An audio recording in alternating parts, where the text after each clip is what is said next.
Welcome to episode 104 of Real Health Radio. You can find the links talked about as part of this episode at the show notes, which is www.7, so the word all spelled out, SEVEN health.com/104. Welcome to Real Health Radio. Health advice that's more than just about how you look. And here's your host, Chris Sandel.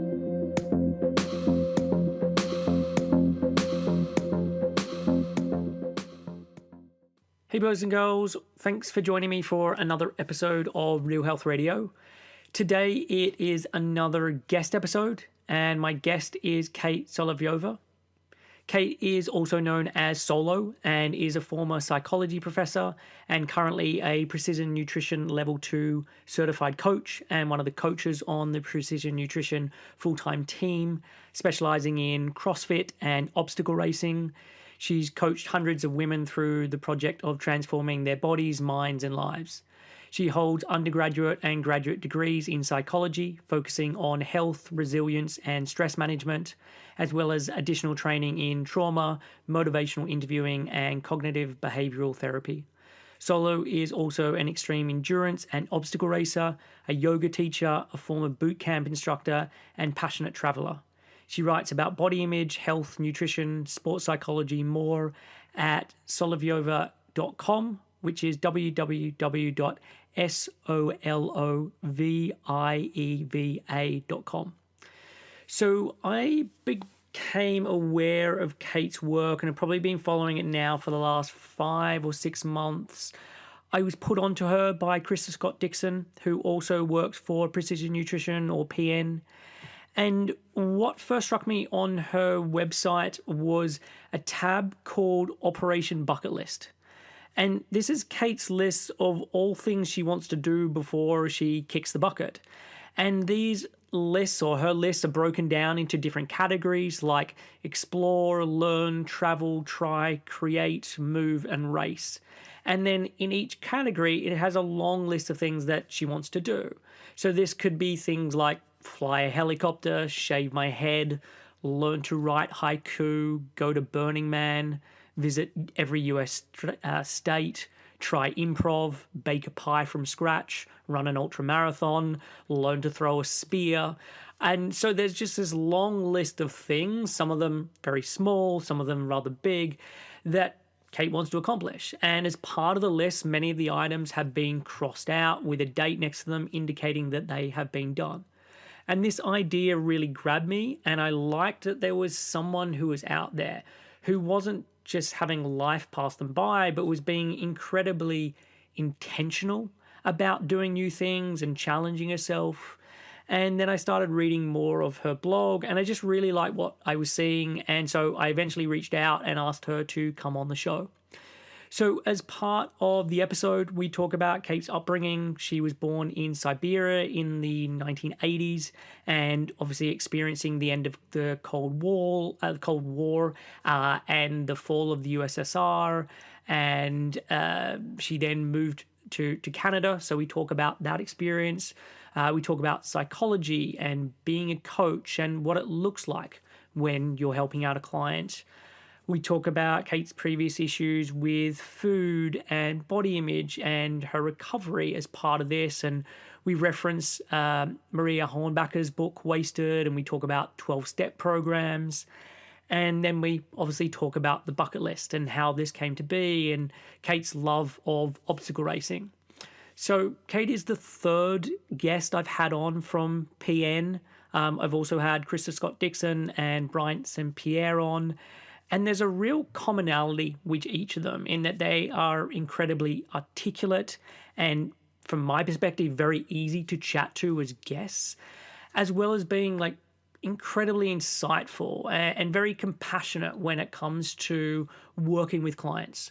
So I'm a big fan of this episode, and I hope that you feel the same way too. Rather annoyingly, the Skype connection got a little patchy at certain points in the interview, and this starts from about the midpoint. You can always understand what Kate is saying, but I just want to mention it. And overall, with the podcasts I've done. I've been incredibly lucky with the internet and Skype behaving itself. So I'm just hyper aware when there are some sound blemishes like this. But in the whole scheme of things, it's fairly minor, but I'm just giving you a heads up. So without further ado, this is my interview with Kate Solovieva. Hey, Kate, thanks for joining me on the podcast today. Thanks for having me, Chris. So I first found out about you through Precision Nutrition, as you're a coach there, and this is something I want to chat about with you today, amongst other things. But to start with, why don't you share a bit of your background on yourself and what led up to you being a health coach? So I'm a Russian Canadian. I live just outside of Toronto. We just had a little bit chat about that before you hit record, saying that I'm kind of in the middle of nowhere, and I look outside my window and I see cows and horses. I came up with like the farm factor recently, where it's like, how long does it take for you to run to see your first cow? And for me, that's measured in minutes. And my background, academically, my background is in psychology. It's social sciences, specifically health psychology and social and personality psychology. Also, sexuality, marriage, and family was the specialization that I was pursuing in my undergrad. And then since then, I went on to teach at a college and university level. And then from then found Precision Nutrition a few years into my teaching career and shifted over to health coaching a couple of years after that, just after having gone through my own experience with them as a client. And really feel like I found my own tribe with Precision Nutrition in a lot of ways. And here I am.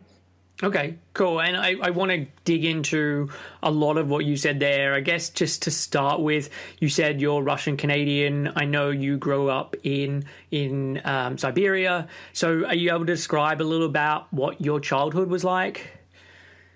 Yeah, I really like to joke about sort of the child of communism and walking through snow barefoot to school. But I think that truthfully, it was a pretty typical childhood. I grew up in the late 80s and early 90s. And I was born in a coal mining town, so same town my mom was born in. And then a few years later, my parents moved to a large city in Siberia, and that's where we stayed. So we'd spend summers, my brother and I, with my grandparents at their summer cottage.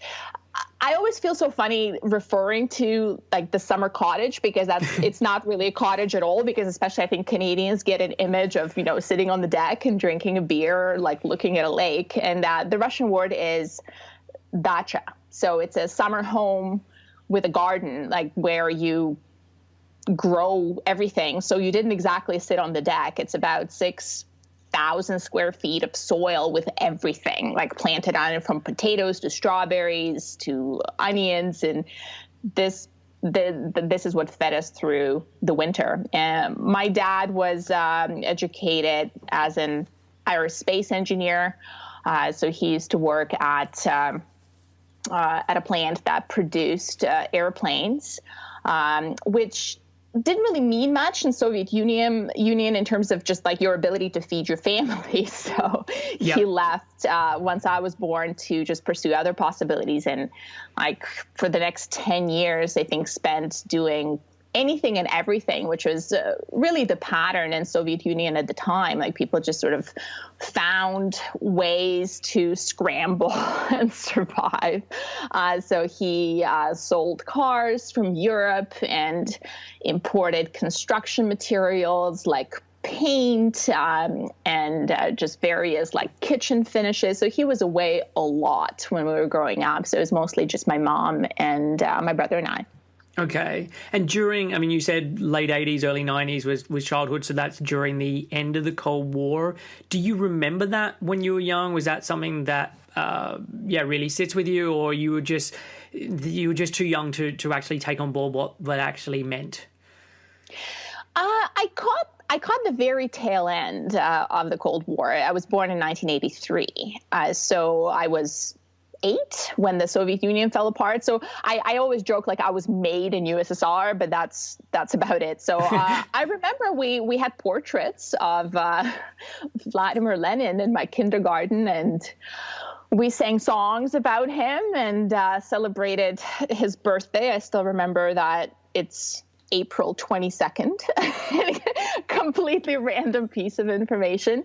I remember my parents being very skeptical of communism in general. And of course, they, had a better understanding, the fact that Soviet Union was definitely on the brink of collapse at that time. I mean, I was 7 and I was in school, and we kind of had our first introduction to all things Lenin when we got like that little star, and we became what was called Oktyabrята, which was your first step towards becoming a pioneer, and eventually you became part of the Communist Party. It was a big deal. Yeah. But yeah, I think that lasted exactly a year, and by the time I was in grade 2, the whole thing came, well, to what we know it came to. So yeah. And look, now, obviously, you're doing health coaching with PN, and a lot of that focuses on food. You made reference before to the summer house and growing all your own food to keep you through the next year. So I'm just trying to think, like, how did that kind of upbringing and how did that kind of eating have an impact on you? Was that just thought of as the norm? And what happened then when you moved away to somewhere like Canada where it is very different? Yeah, I think it's really helpful to have that background in a lot of ways, just now working with clients from all over the world, because my clients are mostly in US, but some of them are in India, Bangladesh, Nigeria, United Arab Emirates. So I think it's really helpful to have a different reference point, because I have foods that are weird and that I eat and I grew up eating that my Canadian friends, they kind of look and they scrunch up their noses. See, what the hell is that? Yeah. And I remember always having fresh vegetables on the table in the spring and summer just because we grew them. And in the winter, there were significantly less vegetables and fresh fruit because then you'd have to buy them, and they were really expensive. So the things you could store, and that's onions and potatoes and carrots, they were there year round. But anything green, that would often go away until like May hit again. So pickled vegetables would make an appearance. We would get fruit occasionally, like oranges was very much like a New Year's thing. Yep. And the first time I was handed an orange, I think I was about like 5 or 6, and I bit into it like skin and all, and I and I was not impressed because the thing was bitter and like the adults were laughing, and I don't know why. We'd get bananas sometimes, and I loved bananas, and I could either have like one, or I'd get one and I would like have to share it with my brothers. So I recall it was like my goal to one day be in a place where I've had enough bananas to just like pig out on bananas, because it was just my favorite fruit, and I never and it sounds so silly, like I've never had enough. So I finally achieved it because my father and I, we went away to United Arab Emirates, I think when I was around 8, and their bananas were, of course, super cheap. So it was just the two of us when he bought a pile of bananas, and we ate them until we could not eat anymore. And that was such an accomplishment in my mind. I was just like thrilled to have my tummy full of bananas. My grandma would bake a lot. That's the other thing I remember, like pancakes for breakfast were a regular occurrence. A lot of dairy, like milk, cottage cheese, sour cream, and like soups. A lot of it was just cheap food. Like, so soups were great because they were filling, right? It's liquid and vegetables, like, and then it's an occasional chunk of meat, and that would always go to my grandfather or my father, like the man at the table. So it was just like a crazy time politically. I mean, I obviously did not know that at the time, but people couldn't really rely on anything or anyone but just themselves. So many would not get paid for months. So then you had to just make do. And like the stories were like, then eventually you'd be paid, but you would be paid in this like really strange currency. Like you would be paid in sugar, and then you'd end up with 80 pounds of sugar in your house. Or you would be paid in cotton, right? Like, so now you have 200 meters, 200 square feet of cotton that you have no idea what to do with. So hopefully you end up finding somebody who needs cotton and you can exchange it for cash. Like it was just this crazy bartering system. Stores would be empty. Like you couldn't buy anything, even if you had the money. So when something did appear, like you would buy it and you'd buy lots of it. So the Soviet joke at the time was that when you saw a lineup on the street, you joined in, like not even knowing what was sold. It's like, hey, they're selling something. Like, let me join. I'll figure it out halfway through. Like, except it wasn't really a joke. Like that's really how it was. So yeah, I think it was quite an interesting. Like now that I think back, it was probably did impact my eating experiences quite a bit. If for nothing else, but just appreciation that I can go to the store and buy fresh fruit and vegetables year round. Like even that is pretty incredible. And I don't have to stand in line to buy something, and I don't have to keep 80 pounds of sugar in my house. I can just go and buy a pound whenever I run out. So yeah. And I think it's really interesting what you say about the fruits and vegetable side of things, because while that was going on for the USSR and in the 80s and 90s, and maybe wasn't going on so much in the Western world, that was what used to happen. You used to have real seasonality. You used to have times where you just didn't have certain foods because they weren't available and people didn't have refrigerators, etc. And I think often we have this real nostalgia for how things used to be, even though they never used to be like that. Like in the early 1900s, we used to eat all of these fruits and vegetables and we used to do all of these different things. And you're like, no, that didn't really happen because there wasn't the infrastructure to get that stuff to people. So yeah, that was just the thing that I thought of when you were talking about your experience.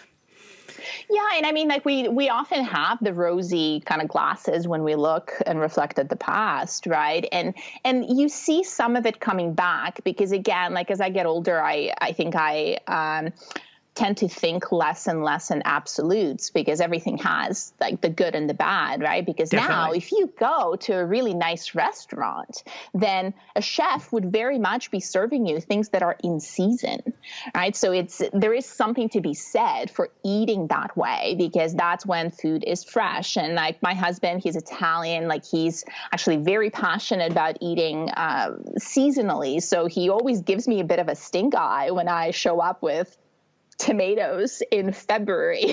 He's like, they come from Mexico, right? Like they don't taste the same at all, right? Like, and he's right because we grow tomatoes in Ontario, and they are flavorful and they smell like tomatoes, and they are like the tomatoes we used to eat from our garden, rather than kind of having that pretty plain cardboardy bite to it. So yeah, there's something to that for sure. So I think that the thing is really taking the good and kind of leaving the bad, enjoying the privilege of being able to purchase fresh fruits and vegetables year round, and still kind of trying to incorporate those principles of eating seasonally. I think that's sort of where we're headed to if all goes well. Yeah. No, agreed.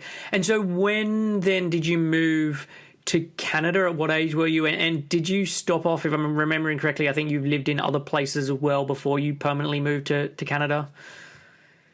Yeah, I was 15 when we immigrated to Canada. So a few years prior, we tried to immigrate to Europe, Netherlands specifically, okay. And we lived there for a year. So it's always like one of those random facts when it comes out that I used to speak Dutch pretty fluently. But European Union wasn't exactly welcoming of immigration at that time, or maybe even now. Yeah. So even like speaking to some of our friends that we made there who did immigrate, they spoke of always there being this air of being an outsider. Even if you lived in the country for 30 years, you were never really one of. So after, I think, a year of trying, we moved back to Russia. And I think at that point, the immigration process was in full gear. And I think at that point, my parents were looking at Canada or New Zealand as two countries that were kind of known for their more welcoming attitude towards immigrants. Okay. And then how did you find that experience when you did finally get to Canada? Were you enjoying it from word go? Was it tough? Well, I was 15, so I freaking hated it. And again, I think part of it is that when you're 15, you kind of freaking hate everything. So there's that. But moving around when you're a teenager, I think blows. And like, we just lived in so many places, like even in Netherlands, like we kept moving around. I kept changing schools. So I think like I end up with a nickname like Solo for a reason. So I think the theme of not really belonging anywhere really kind of has stuck and like became part of like my internal dialogue and part of my narrative, because there's been this like gypsy feel, like nowhere is home because we keep moving. So it was definitely very difficult because, I left friends behind and we arrived to a brand new country where I, came into a school. And I mean, high school is a very kind of group-oriented, cliquey time. So it's a very difficult time to all of a sudden integrate yourself into some sort of a social circle. So besides the process of immigrating itself, I think was very stressful because people were scared. Like, people were scared at the time of just talking about moving away and immigrating. Like, the whole thing was frowned upon. Like, people were scared because if someone knew that you were immigrating, it meant that you were selling off your possessions. Therefore, you possibly had cash, right? Like, so we had to hide the fact that we were about to immigrate. So we found out, my brother and I, that we were moving to Canada, I think 4 to 6 weeks before it was going to happen. And it was a complete shock to me and a complete blow to me. And even after we found out, we were not supposed to tell anyone. So I think I told maybe 1 or 2 really close friends. But other than that, I came to school one day and then I did not come back on Monday because we left. So that was, I think that in itself, kind of like not being able to say goodbye, was also very difficult. And I guess in hindsight, obviously there's some drawbacks to all of that, but is there stuff that you are now grateful for around that, even the negative experiences that have helped you, I don't know, to shape you or the way you think about the world or anything along those lines? Oh, 100%, because if nowhere is home, everywhere is home. So I'm perfectly comfortable anywhere. It takes me 2, 3, 4 days in a brand new place to kind of look around, establish a little bit of a routine, and then I can just be there indefinitely. So I think that kind of like being really easy to kind of pick up and go and be very adaptable and resilient in any environment, has been incredible, because I can do things on a really short notice. I can sort of swim, not sink. So I think it just made me much more adaptable. Like there was an expression being thrown around that I really like, and it said, happy, healthy, and harder to kill. And I think this sort of moving around and having to constantly figure out the new environments and contexts, it just really makes one harder to kill. So I'm pretty hard to kill. Nice. And so then the psychology and studying that, I know you mentioned that briefly at the beginning, but yeah, when you went into that, did you have an end goal of what you wanted to do with it, or it was just a topic that fascinated you and you thought you'd go in and figure it all out? I always have a very clear goal. Okay. Although those goals always change. So I kind of like laugh because a lot of these goals change 180 degrees. But I usually find it helpful to have a very clear destination so I can have a map. And then along the way, if I see something shiny, I can turn around and go in that direction instead. But that way I'm still moving somewhere. So up until probably my mid-20s, I have a very clear idea of what I wanted to do. And I was going to get my psychology degree, and I was going to go to grad school, and I was going to get my PhD in psychology, and I was going to be a university professor for the rest of my life. And that was the plan. And that plan didn't quite work out that way. But it worked out very differently. And I think I'm really happy that it did, because I don't think I would have ended up where I am today if I wasn't pursuing that goal at the time. So then how much time did you spend just doing the psychology thing before transitioning to work with PN? So I was in school for about 7 years altogether, just in university between my undergraduate and graduate degrees. And then after that, I transitioned straight into teaching almost right after my master's defense.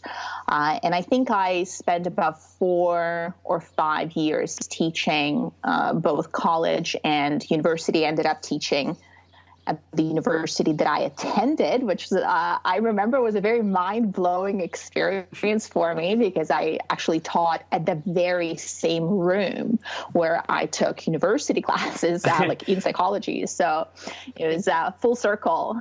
So yeah, I think about 4 or 5 years. And then, so the PN thing, or working for PN, I know you said at the beginning that you originally were one of their clients, and so you went through the program, and then eventually, I imagine, getting the position of coaching there. But yeah, just tell us or talk through that a little bit more, and what were you originally signing up to work on with PN? So yeah, I found precision nutrition a couple of years into my teaching career, and it was a couple of friends that actually found it online and decided to sign up and go through the program. And at the time, I wasn't really interested or in the place to consider it.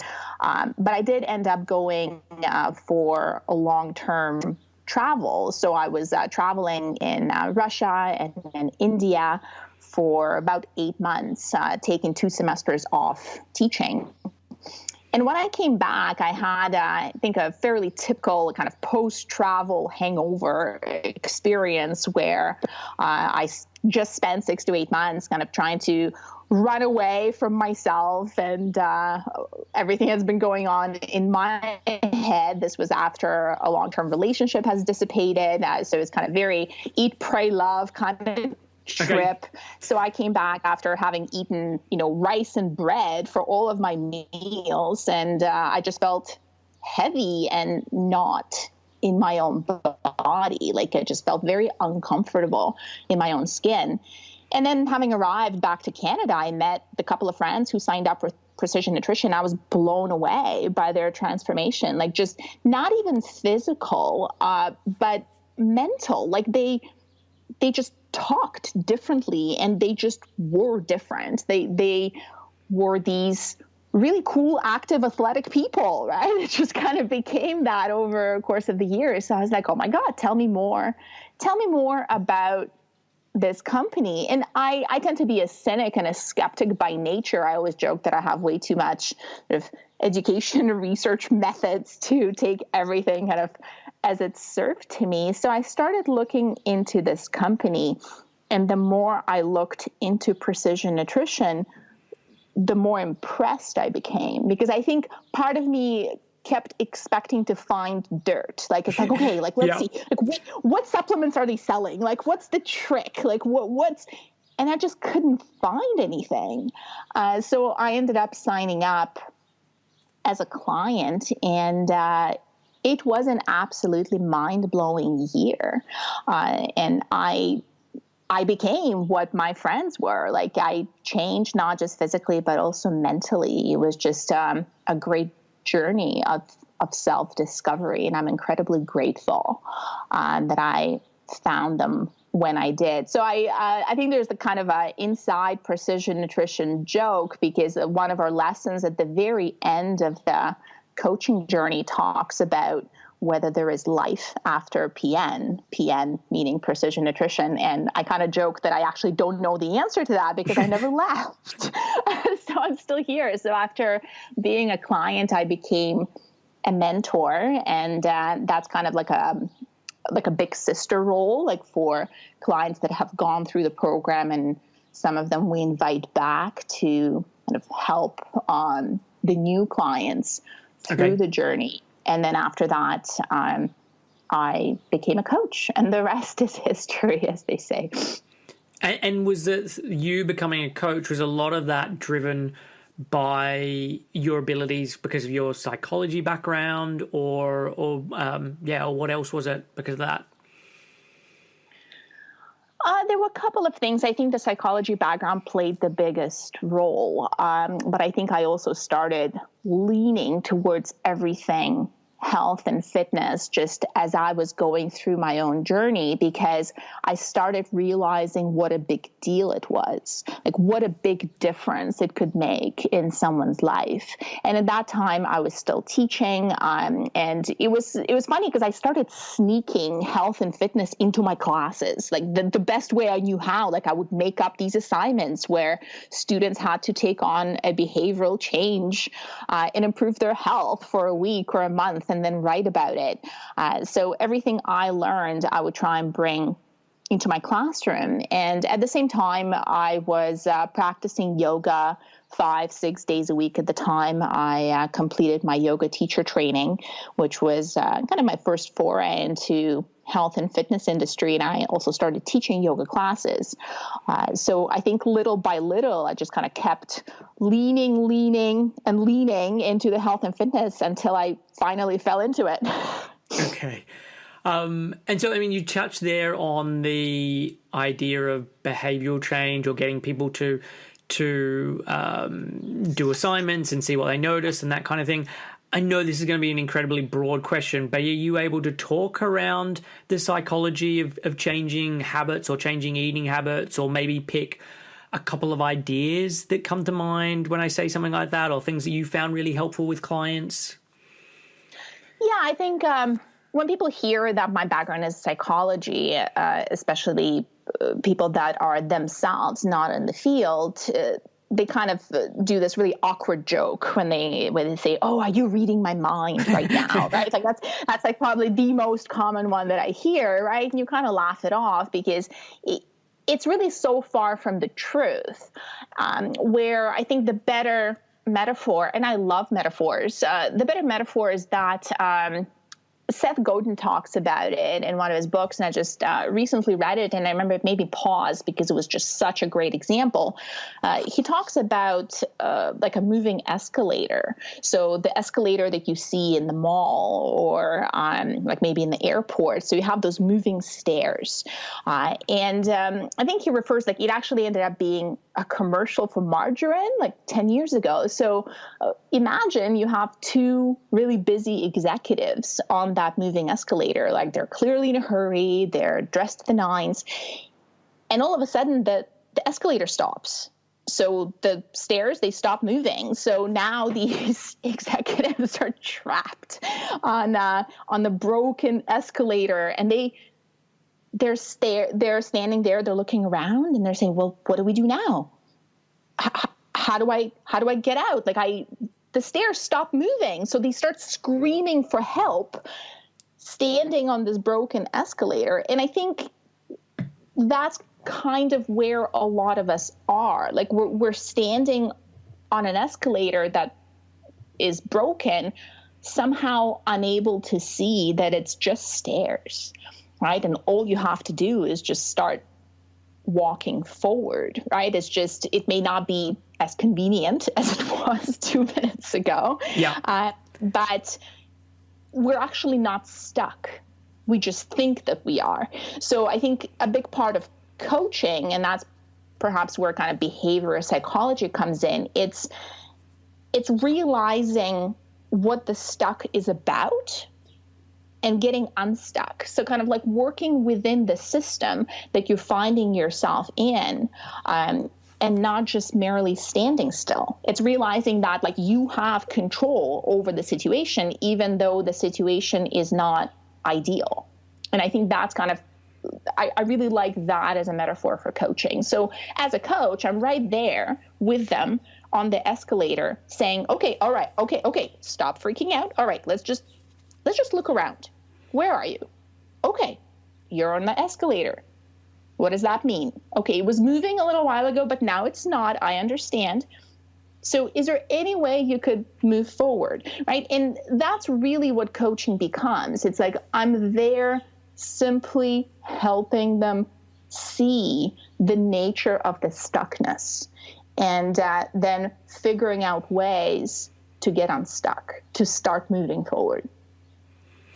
And I really love that analogy. I think it's great. And it's part of the reason why I really enjoy the writing that PN does and the information they put out. I'm currently doing the PN level 2, and I've been really enjoying that side of things. And I guess it's shifting from most people thinking I'm the expert and I'm going to tell someone how to do this, as opposed to, hey, I'm there with you, let's figure this out together and get you moving on this, which I think is a much better approach for someone actually keeping that stuff up and being more likely to be doing it in 6 months' time, a year's time, 5 years' time, a decade, etc.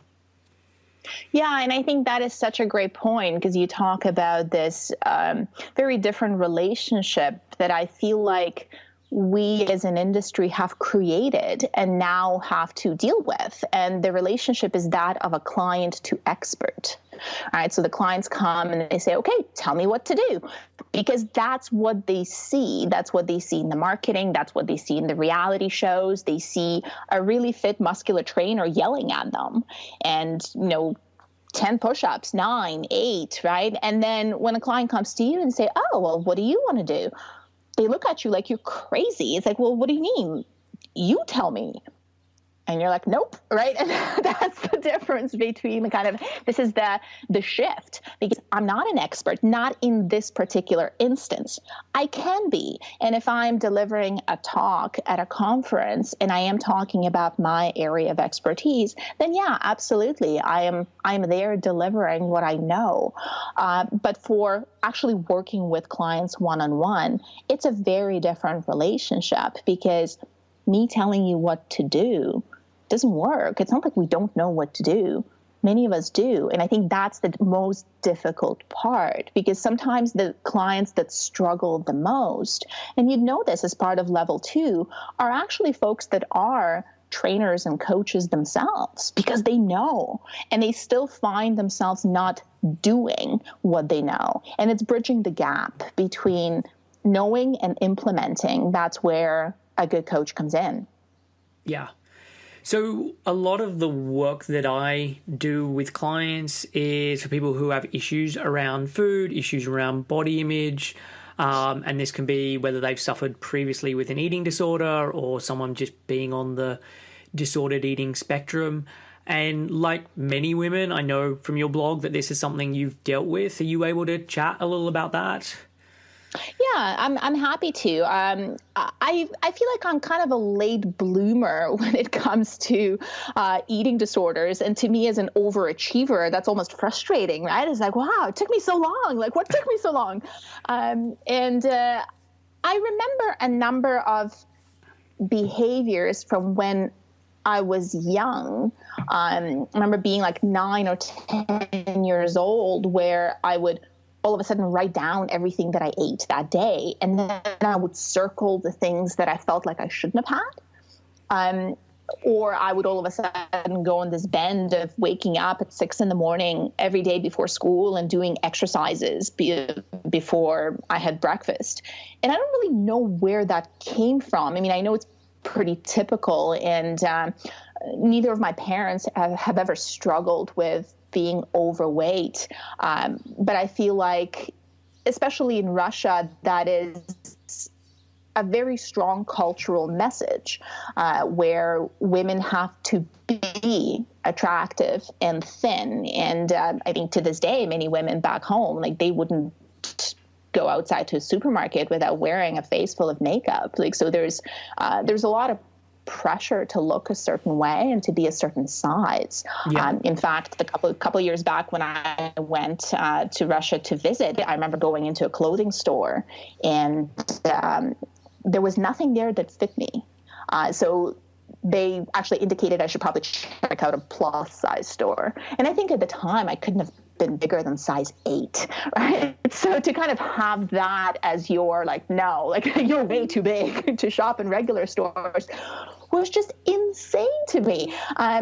Yet I think I managed to get through my childhood and adolescence relatively functionally and relatively unscathed.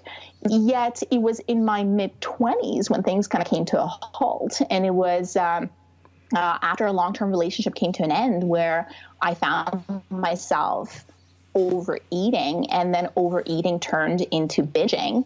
And then, being a completely reasonable and rational person that I was, I realized that if I keep overeating this way, I will gain weight. And that wasn't something that was desirable to me at the time. So again, being completely rational, it made perfect sense to start throwing up the food, because, you know, I could still do the thing that I needed to do, but then I wouldn't, you know, have the calories, and it just seemed like a perfect solution at the time.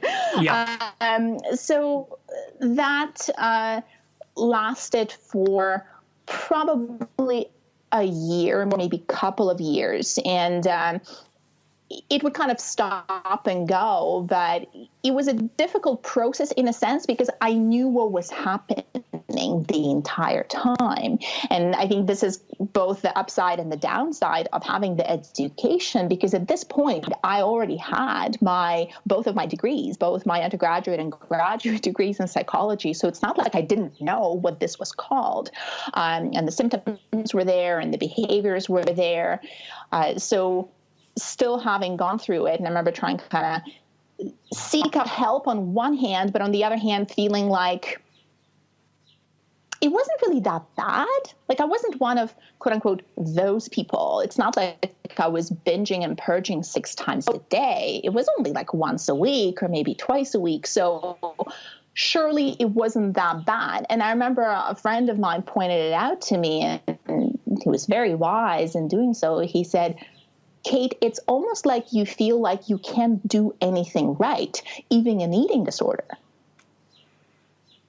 And I remember kind of like giggling, but realizing he was right at the same time. It's like, yeah, you can't even do this one right? Like not only took you so long to get here, but now you don't quite fit the box. And ironically, it took me fitting the box before I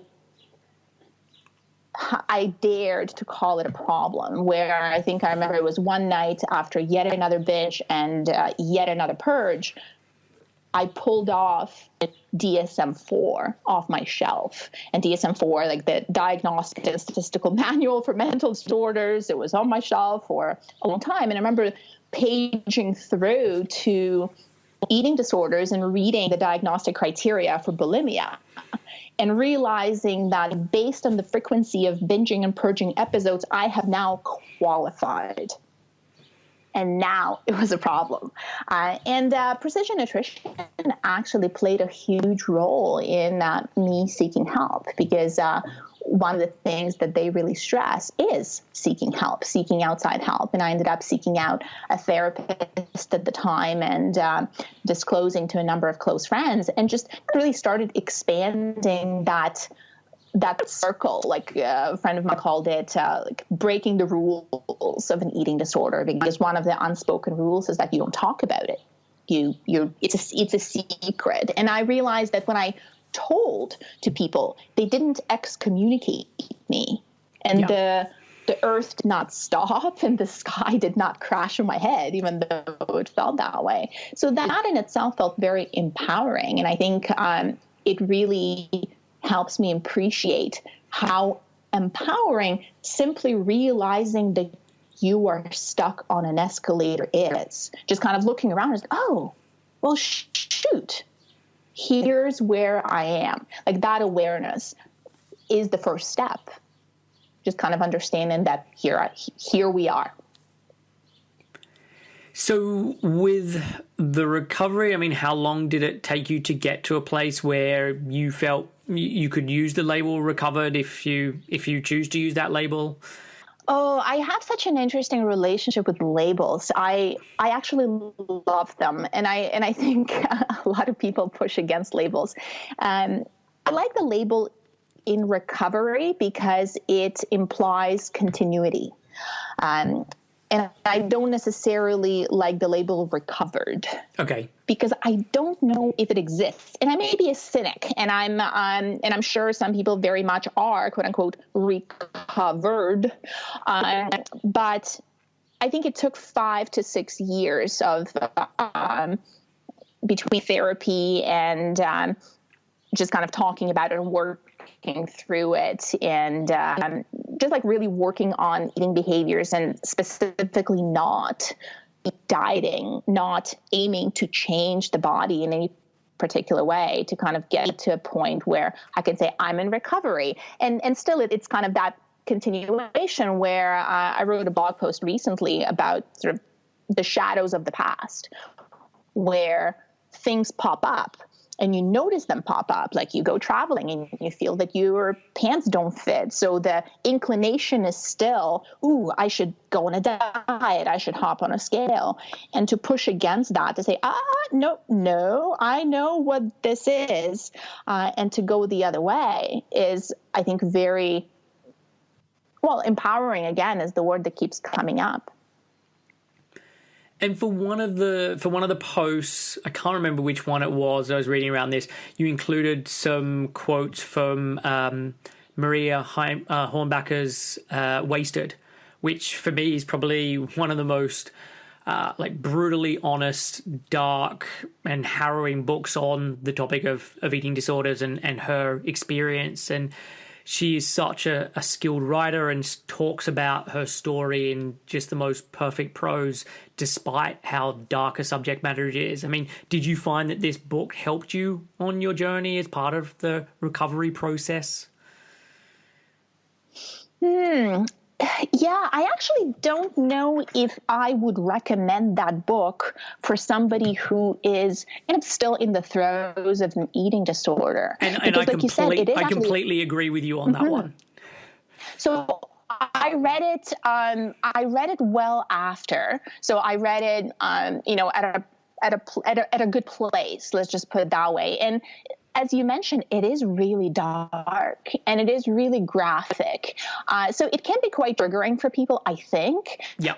I kind of joke that, I'm a pretty happy and bubbly person in general. So I tend to be very drawn to like the doom and gloom kind of books, like 1984, right? And just, so it's kind of like a way that I balance myself out, I think.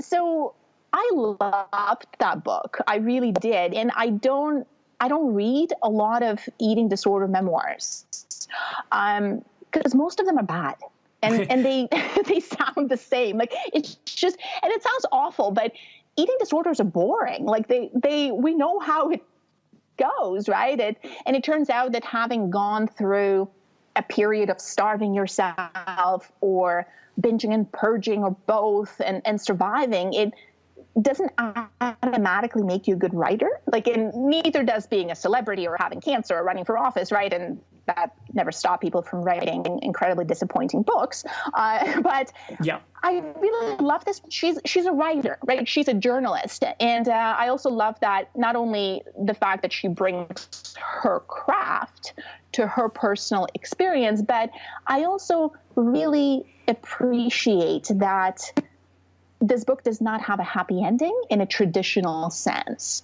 Yeah. Because there are just so many memoirs out there that are just so cotton candy, right? Like I went through this horrible thing and now I'm all better and I'm a survivor, and like that's fantastic, but that's often a simplification of truth. And she really talks about the after and how the after is not really all rainbows and unicorns. And I think the cotton candy survival stories are detrimental sometimes, because for an individual who is in recovery, having some symptoms or behaviors pop up once in a while, thinking that that is somehow abnormal, can make you feel like you've broken somehow. It's like, oh, well, you thought you were recovered, but guess what? Here you are. You've binged again for the first time in 3 years. It means you're back down there in the dark, dark pit of despair. And that's not true at all, right? It's just recovery doesn't quite look like what we think it looks like. It's not this completely, clean, smooth sailing. It's just that your awareness is much greater and your coping skills are much better. And it's not that you don't fall. It's just you fall not as frequently. And then when you do fall, you're so much better at getting up. And then you have all these people around you that know that you tend to fall once in a while, and then they're there to pick you up. That's recovery. And it's interesting you say that, because I was listening to another podcast. I can't remember whose podcast it was. I think it's a podcast called Conversations on the ABC from Australia. And it was a podcast all about someone's recovery as an alcoholic. And they had the same issues with you in talking about recovery with the 12-step program, where it's like as soon as you have a drink, you're back to day one, everything's back to where it was, you've got to go through everything again, as opposed to realizing that, you know what, at some points things are going to get tougher or things are going to change. And yeah, it doesn't mean that you're now back in that depth of despair. It just means that you're a human being and maybe you're going through a bit of a tough time right now. Yeah, and I love that you brought up 12-step because 12-step programs have helped so many people, and I have friends that are that have been, I want to say former addicts, but according to AA, you're not a former addict; you're always an addict. But 12-step programs have been incredibly helpful, and I mean, I've gone to, I think, one or two 12-step meetings back kind of in my day, and specifically OA, Overeaters Anonymous. And I remember really struggling with the framework. So for as helpful as these programs are for a lot of people, I remember never really clicking with it, because one of the first tenets of the approach is that we have no power. We became powerless. And I never felt that way, right? I've never felt powerless. And to me, to kind of admit that somehow, it never felt right. It made sense to kind of go the opposite way and say, no, I am the one that has the power. With the 12-step, and also remember going to some support groups, I ended up finding a relatively non-denominational sort of agnostic support group for eating disorders. And a lot of women in that group, they were also part of other groups. Some of them were 12 steps because, again, there's a lot of comorbidity with eating disorders and anxiety, but also substance abuse. And the woman I am thinking of specifically, she was part of NA, Narcotics Anonymous. And something that she said always stayed with me. And that's something that they really held on to, because like you mentioned, the idea of clean is really big in AA, right? Like, I've been clean this long, I've been sober this long. Like, there are chips and, that you get, it's 24 hours sober and 7 days sober. And what happens when you, quote unquote, slip? Then what? Right? Like, do you go to square one? And what she said is, losing clean does not mean losing recovery. So I love that expression, because if you've gone without a drink or without a binge or without your drug of choice for 30 days, and then you slip, you don't start at the beginning. You are now officially a person that has gone through 30 days without substance of choice. That's not beginning, right? That's progress. So I really love that as an expression. Losing clean does not mean losing recovery. Yeah. So I want to just change gears a little and talk about something that you're probably pretty well known for, which is your bucket list. And it was one of the first things that I read on your site, and I think it's an absolutely fantastic idea. So do you want to explain what it is and also how it all started, how it started out? Oh, I'm a bucket list queen. I was just thinking about the other day that my bucket list is the longest thing that I have ever been working on, right? So I'm closing in on mid-30s in a couple of years. And, when I do, I'll be able to say that my bucket list is something I've been working on for 20 years. So I'm going to have this like multi-decade bucket list experience. And this started probably back in my teens and I think it's a very common experience for people. Most people are just not as obsessive about it as I am. Not everybody turns bucket list into a religion. And it's when we hear something cool and we kind of have this experience of like, oh, yeah, I want to do that. That sounds awesome. I'm going to put that on my bucket list. And we say that. I mean, I've heard people use that expression, yet it often does not translate into an actual list. And for me, it just did.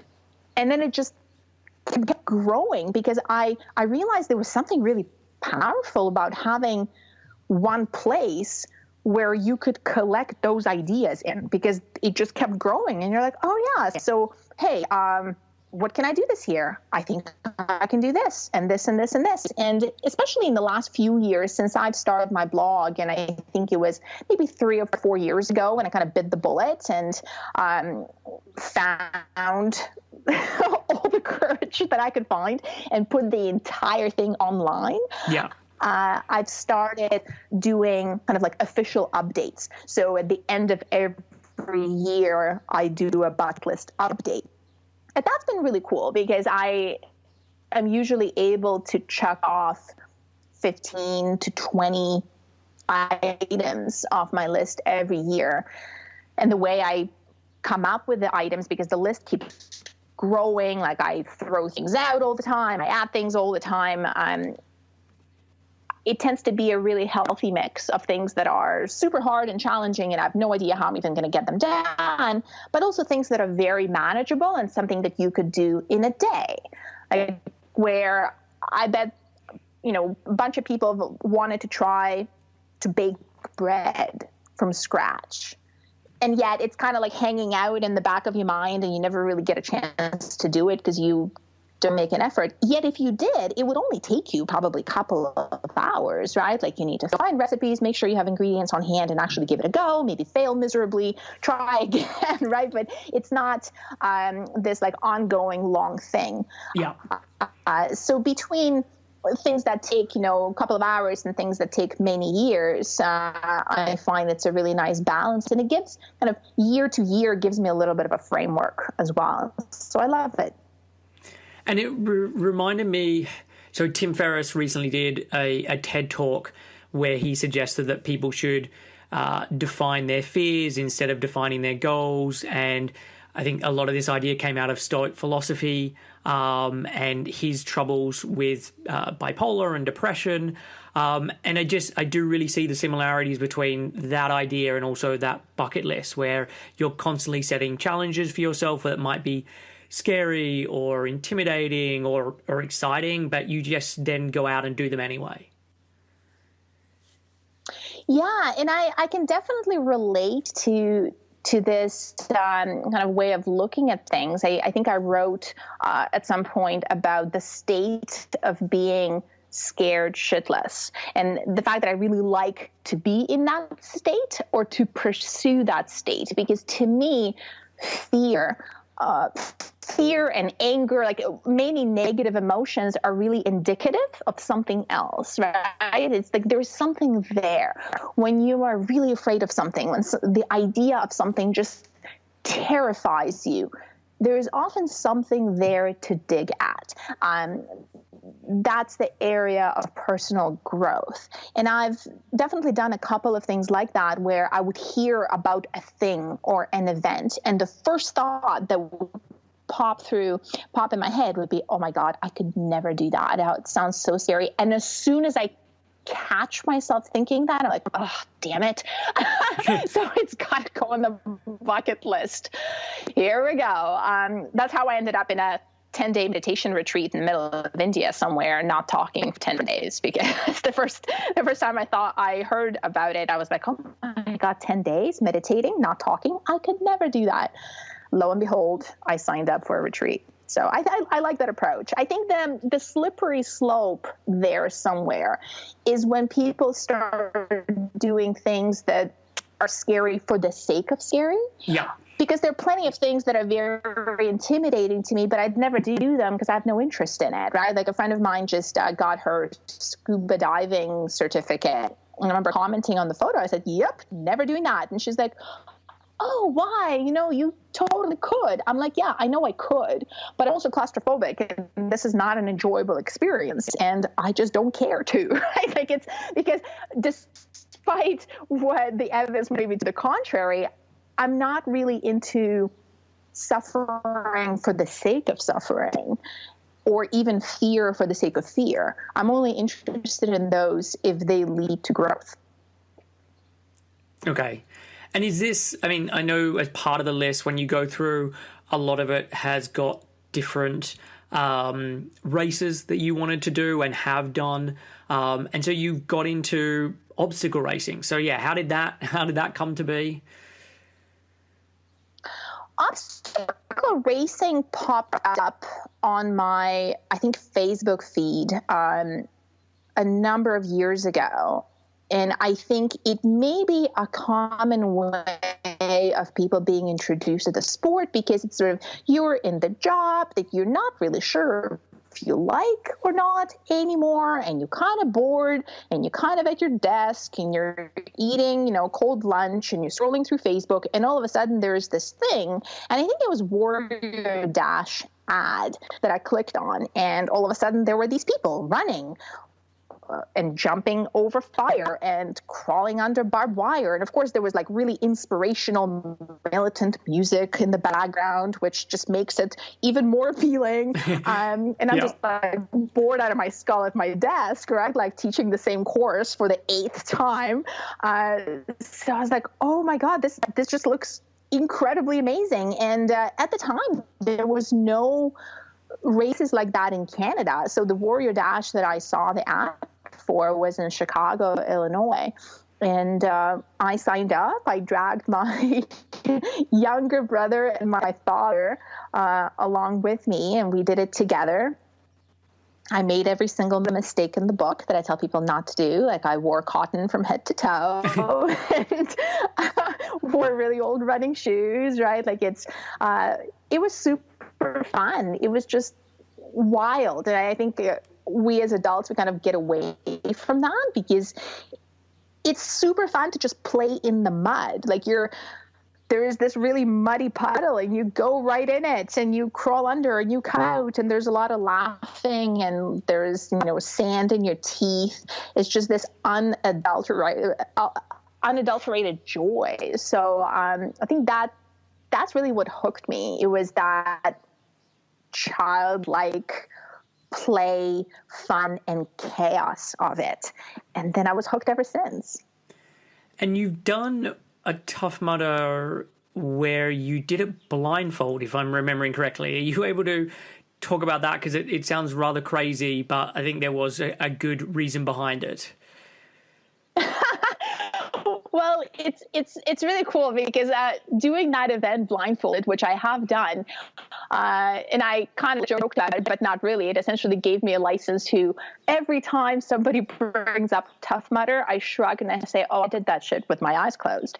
And it's actually kind of true. Right? But the way it actually came about was a friend of mine is an ultra runner and an extreme endurance athlete.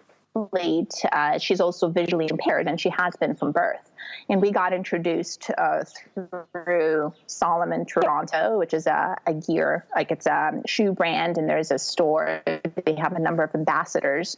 So this is how we got connected. So she was an ultra runner. I was an obstacle racer. And having heard about all these crazy events that I do, she was really curious. And she's heard about Tough Mudder, and she said, I wish I could do Tough Mudder one day. And she's actually really amazing because she runs without a guide. Usually a lot of visually impaired athletes, they run tethered to someone else. She runs usually with a guide in front of her and a guide behind her, and she runs by sound. So with the obstacle racing, she knew that things would be a little bit different with the obstacles. And me liking a challenge, I said, I think you could totally do that. And we decided that I would be her guide among a few more people that I ended up recruiting and signing up. So we put together like a guiding team for a Tough Mudder in New Jersey. And a few months prior to that, I knew there was a Tough Mudder in Toronto, which was kind of right where I lived at the time.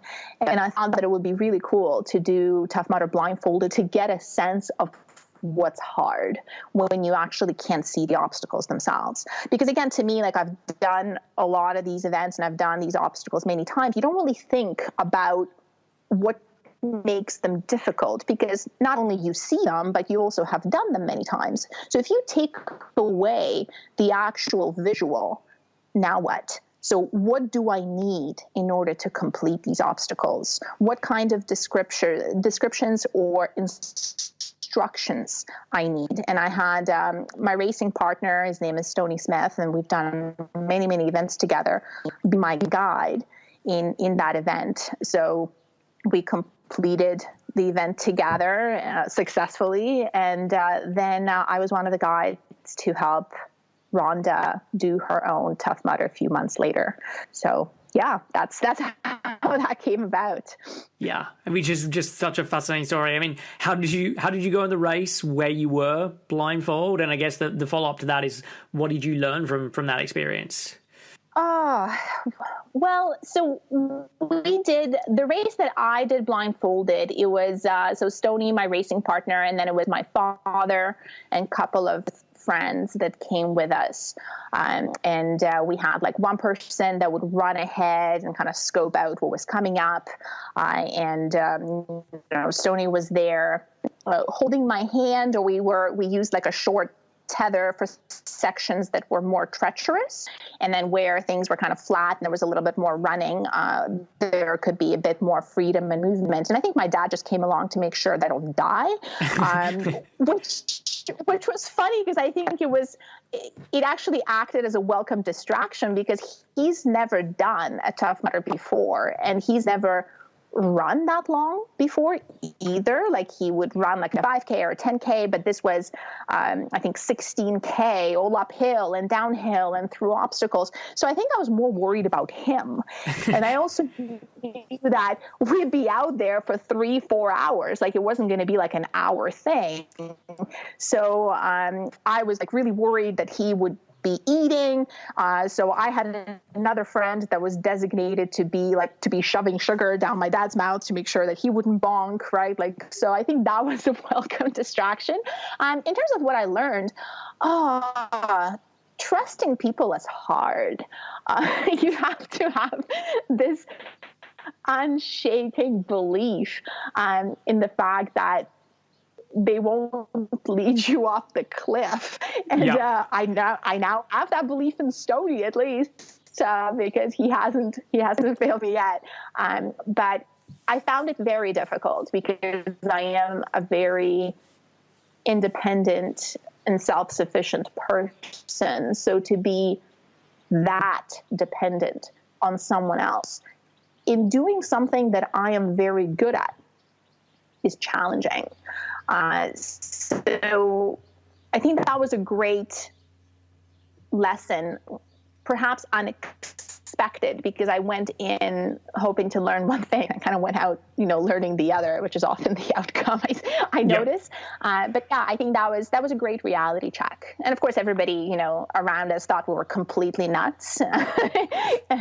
and the occasional person that we would pass would feel really badass, because here we are, like, running blindfolded and passing people. So it was a pretty intense experience. I haven't had anything like that since. And I know even with myself, and I know with other clients, when they've had time off exercise and life's got in the way or whatever, and then they come back to it and they're not as good as they used to be, it's almost worse than if they were just starting completely from the beginning and there was no expectations at all, because it's just so deflating of where I used to be, what I used to be able to do before. And I guess there would have been some of that experience for you of knowing how easy, and I'm using easy in inverted commas, it is for you to do these races in comparison to what it's like when you're blindfold. Yeah, absolutely. And I think, again, like, the kind of nickname solo comes to mind, because I actually really struggle with team racing. Because, again, when you do a team event, it's very rare that all of the team members are at exactly the same level. And the thing is, even if you never are during an event, because people struggle with different parts. Like, some people are strong starters and then they often bonk to the middle. Others are strong finishers. So even if you were in an identical level, theoretically, if you're out there for a 12-hour event, people are going to struggle with different things at different points in time. Someone's going to twist their ankles, someone is going to forget to take a gel, and then, like, their energy goes through the toilet. So there's always something. And I think part of the reason I've always struggled with that aspect is because, given that, you're always either the stronger link or the weaker link. And both of those suck, right? Because as a stronger link, you're like, oh, I just want to go, right? Like, I just want to go. I want to charge ahead. Like, you have all this energy, you're pulling yourself back.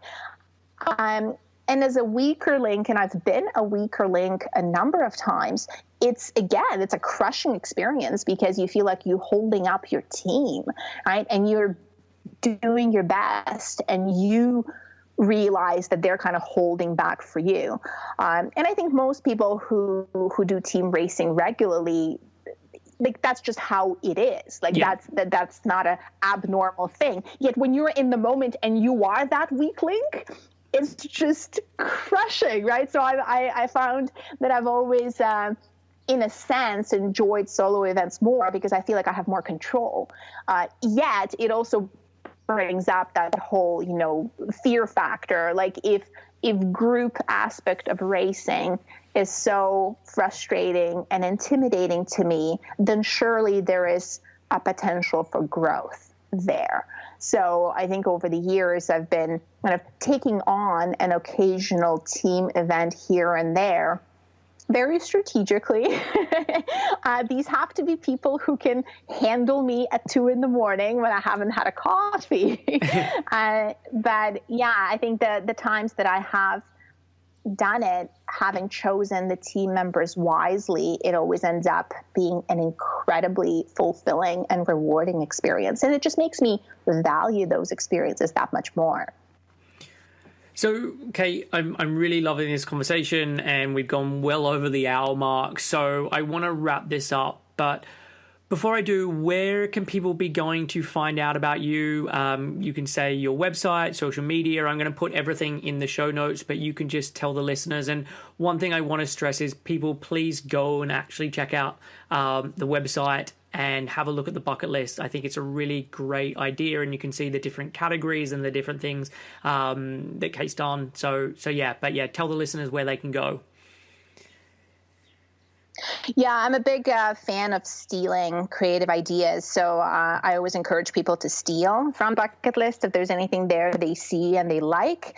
And if they see the list and think that there's something missing, I always love hearing other people's ideas too. It's like, hey, there's this like really cool event that I think you would like. And that's how I find out about a lot of these things, just through others. So definitely check it out. And the place that you can find everything me, it's my kind of online virtual home. It's just my last name.com. So it's Solovieva.com. It's SOLOVIEVA.com. And I know Chris will include that in the show notes so you guys don't have to remember how to pronounce it. But check it out. Give me a shout. I always love hearing from you, and happy to answer any questions. Perfect. Well, thank you so much for coming on the show. As I said, I really love the bucket list idea, which is one of the first things I read about you, and then everything else that I've read, I've really enjoyed as well. So thanks for taking the time to chat with me and sharing all the information with the listeners. Thank you so much, Chris. This was awesome. Thanks for listening to Real Health Radio. If you are interested in more details, you can find them at the 7 Health website. That's www.7health.com.